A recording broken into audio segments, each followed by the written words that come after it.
Traffic ಪೊಲೀಸರ ಮೇಲೆ ಗೊಟ್ಟಿಗೆರೆ ಮಂಜು ಹಲ್ಲೆಗೆ ಯತ್ನಿಸಿದ್ದಾರೆ. ಜೆಡಿಎಸ್ ರಾಜ್ಯ ಪ್ರಧಾನ ಕಾರ್ಯದರ್ಶಿ ಗೊಟ್ಟಿಗೆರೆ ಮಂಜು ಆನೇಕಲ್ ತಾಲೂಕಿನ ಗೊಟ್ಟಿಗೆರೆ ಬಳಿ ವಾಹನ ತಡೆದಿದ್ದಕ್ಕೆ ಗರಂ ಆಗಿದ್ದಾರೆ. ಪೊಲೀಸರ ಮೇಲೆ ಹಲ್ಲೆ ಮಾಡುವಂತ ಪ್ರಯತ್ನ. ಜೆಡಿಎಸ್ ರಾಜ್ಯ ಪ್ರಧಾನ ಕಾರ್ಯದರ್ಶಿ ಗೊಟ್ಟಿಗೆರೆ ಮಂಜು ಅಂತೇಳಿ ಈ ವ್ಯಕ್ತಿ ಹೆಸರು. ಆನೇಕಲ್ ತಾಲೂಕಿನ ಗೊಟ್ಟಿಗೆರೆ ಬಳಿ ವಾಹನ ತಡೆದಿದ್ದಕ್ಕೆ ಈ ವ್ಯಕ್ತಿ ಗರಂ ಆಗಿದ್ದಾನೆ. ನನ್ನ ಗಾಡಿಯನ್ನೇ ಸ್ಟಾಪ್ ಮಾಡ್ತೀಯಾ ಅಂತೇಳಿ ಹಲ್ಲೆಗೆ ಯತ್ನಿಸಲಾಗಿದೆ. ಟ್ರಾಫಿಕ್ ಸಿಬ್ಬಂದಿ ಕೊರಳ ಪಟ್ಟಿ ಹಿಡಿದು ಹಲ್ಲೆಗೆ ಗೊಟ್ಟಿಗೆರೆ ಮಂಜು ಯತ್ನಿಸಿದ್ದಾರೆ ಎನ್ನುವ ಮಾಹಿತಿ ಇದೆ. ಪೊಲೀಸ್ಗೆ ಕಾಲಿನಿಂದ ಹೊಡೆಯೋಕೆ ಈ ವ್ಯಕ್ತಿ ಮುಂದಾಗಿದ್ದ. ಟ್ರಾಫಿಕ್ ಪೊಲೀಸರ ಮೇಲೆ ಹಲ್ಲೆ ಮಾಡಿರುವಂಥ ಘಟನೆ ನೋಡ್ತಾ ಇರಬಹುದು.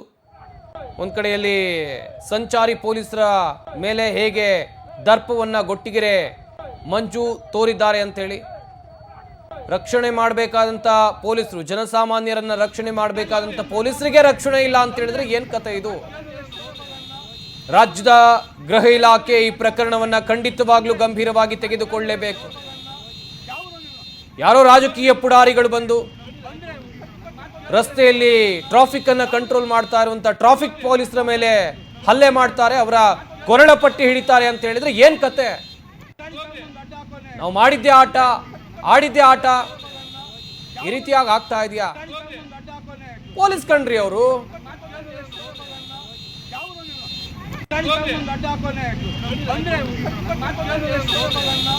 ಯಾವ